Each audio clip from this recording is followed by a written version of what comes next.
क्या हो अगर आपको किसी ओशियन के बीच में महीनों के लिए छोड़ दिया जाए। इस चीज़ की तो कल्पना मात्र से ही डर लगता है, लेकिन आज मैं आपको एक ऐसे फैमिली के बारे में बताने जा रहा हूँ जिसने महीनों नहीं बल्कि अपने ज़िंदगी के 38 दिन ओशियन में बिताए। तो चलिए इस इंसिडेंट के बारे में जानते हैं।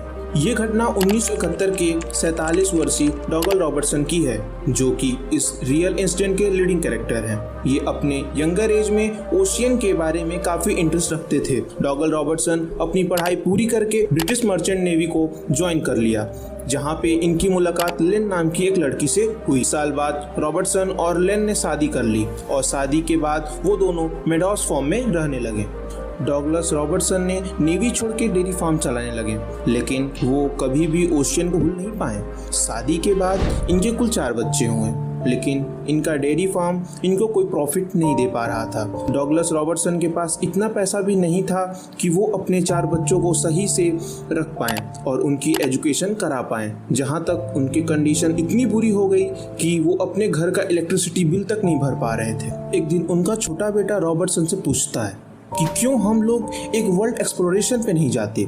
ये सुनने के बाद डॉगलस रॉबर्टसन काफ़ी खुश हो गए। उन्हें लगा जैसे कि उनके सारे प्रॉब्लम सॉल्व हो जाएंगे। उन्होंने अपने डेयरी फार्म को बेच दिया और अपनी सारी सेविंग को लगा करके लूसेट खरीदा, जो कि एक 43 फीट मतलब 13 मीटर की 39 साल पुरानी बोट थी, जिसे लेकर वो वर्ल्ड को एक्सप्लोर करने जाने वाले थे। पूरे फैमिली में किसी के पास भी शिपिंग का कोई एक्सपीरियंस नहीं था सिवाय डॉगलस रॉबर्टसन के। जनवरी 27, 1971 को उनकी लाइफ का एक डेंजरस मोमेंट शुरू होने वाला था।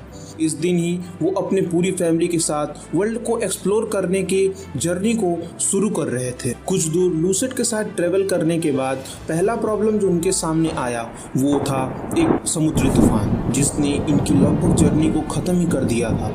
ओशियन की लहरें लगभग 40 फीट ऊंची उठ रही थी और हवा की गति लगभग 101 किलोमीटर प्रति घंटा की थी। ये एक ऐसा तूफान था जो ट्रेन सेलर होते थे कि उनके लिए भी काफ़ी भयावह था। और डगलस रॉबर्टसन की फैमिली तो ट्रेन भी नहीं थी, लेकिन पता नहीं ऐसा कौन सा चमत्कार हुआ कि इनकी फैमिली इस तूफान को पार कर ले गई और सब सही सलामत बच भी गए। 18 साल का डगलस रॉबर्टसन का बेटा बोट के सारे काम करता है जैसे एक सेलर करते हैं। उसका रिश्ता अपने डैड के साथ एक कैप्टन और सबऑर्डिनेट की तरह हो गया था। फिर भी कभी कभी रॉबर्टसन अपने बेटे को डांट दिया करते हैं, लेकिन एक दिन जब ये अटलांटिक ओशियन को पार करते हुए जमैका की तरफ बढ़ते हैं, तभी एक बहुत तेज हवा डॉगलस रॉबर्टसन को पानी में गिराने ही वाले थी कि तभी बेटे ने उनके पैर पकड़ के वापस बोट में खींच लिया। उस घटना के बाद से रॉबर्टसन कभी भी अपने बेटे के ऊपर गुस्सा नहीं हुए। रॉबर्टसन के पानी में गिरने का खतरा तो चला गया था, लेकिन रॉबर्टसन को पता था कि कोई उनको और उनके फैमिली को वेल्स के हमले से नहीं बचा सकता है, इसलिए वो काफ़ी डरे हुए थे। डगलस रॉबर्टसन का डर सही निकला। कुछ दूर जाने के बाद कई वेल्स उनके शिप को घेर लिया और उनके बोट के आसपास घूमने लगी और वेल्स ने इनके ऊपर 2 बार अटैक किया। बस उतने में ही लूसेट पे क्रैक आ गया और बहुत तेज से पानी लूसेट के अंदर भरने लगा, जिसकी वजह से इनका लूसेट काफ़ी तेज से डूबने लगा। डगलस रॉबर्टसन और उसकी फैमिली अभी 200 माइल दूर थी एक नियरेस्ट लैंड से, जो कि गलपागोस आइसलैंड था। लूसेट कुछ ही मिनटों में पानी में डूब गया। उनके पास इतना भी टाइम नहीं था कि वो सही से खाने पीने का सामान ले सके।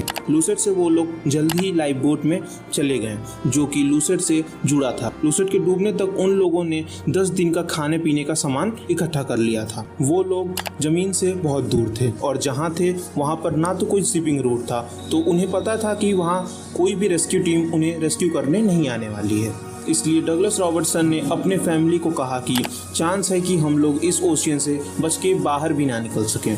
डगलस रॉबर्टसन ने अपने डैड से सीखा था कि पैसिफिक ओशियन में कुछ ऐसी जगह होती है जहाँ पे बारिश होती है, उनको डोलड्रम कहते हैं, और वहाँ पे जो ओशियन की लहरें होती हैं वो भी काफ़ी शांत होती हैं। और इन लोगों के पास इसके सिवा कोई ऑप्शन भी नहीं बचा था।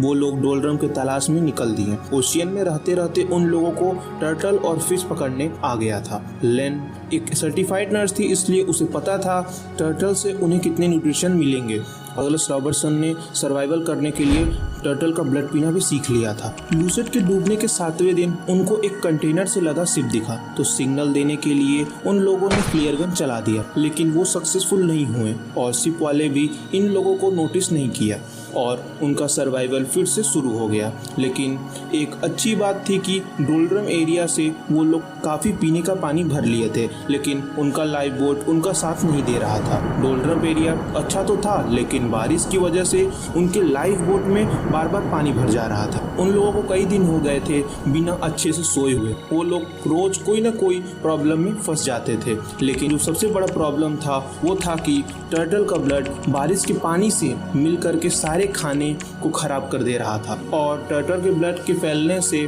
शार्क भी काफ़ी तेज से अट्रैक्ट हो रहे थे इनकी तरफ। लूसेट के डूबने के 23वें दिन जब इन लोग एक टर्टल को मार रहे थे तो उसने गुस्से में आकर के इनकी फैमिली को लगभग खत्म ही कर दिया था। उस टर्टल ने इनके सारे पानी से भरे बोतलों को ओशन में गिरा दिया। ऐसे तैसे कई दिन और कई सप्ताह बीत गए। लूसेट के डूबने के 38वें दिन एक जापानीज का shipping boat Tokamaru second Douglas Robertson और इनकी फैमिली को ऑब्जर्व करते हैं। जापानीज बोट में जो लोग थे वो कभी कल्पना भी नहीं कर सकते थे कि इनको कोई जिंदा आदमी वो भी इस ओशियन में मिलेगा और इधर तो पूरा परिवार ही मिल जाता है। लेकिन डगलस रॉबर्टसन और इनकी फैमिली सरवाइव कर ले गई थी, लेकिन वो लोग कुछ बोल नहीं सकते थे क्योंकि वो लोग डिहाइड्रेशन के शिकार हो चुके थे। उनका गला पूरी तरीके से सूख चुका था और वो लोग काफ़ी कमज़ोर भी हो गए थे। लेकिन फाइनली वो लोग इस भयावह ओशियन से बच के बाहर निकल आए। जापानीज लोगों ने उन लोगों को हॉस्पिटल तक पहुंचाया जहां पर उन लोगों ने सरवाइव कर लिया। और इस इंसिडेंट के बाद डगलस रॉबर्टसन ने इस इंसिडेंट पे एक किताब लिखा जो कि काफ़ी पॉपुलर हुआ और जिसने इन्हें काफ़ी पैसा भी दिया। इन्होंने उस पैसे से एक फार्म और एक बोट भी खरीदा जिसे लेकर के वो रोजाना ओशियन जाया करते हैं। रॉबर्टसन अपने बुक में लिखते हैं कि अगर उनकी फैमिली उनके साथ नहीं होती तो वो कभी भी ओशियन से जिंदा वापस नहीं निकल सकते थे। अगर आपने इस सच्ची घटना से कुछ सीखा है तो कमेंट बॉक्स में ज़रूर बताइए। आज के लिए बस इतना ही। अगर आपको ऐसे इंटरेस्टिंग और सच्ची घटना पे आधारित वीडियो चाहिए तो चैनल को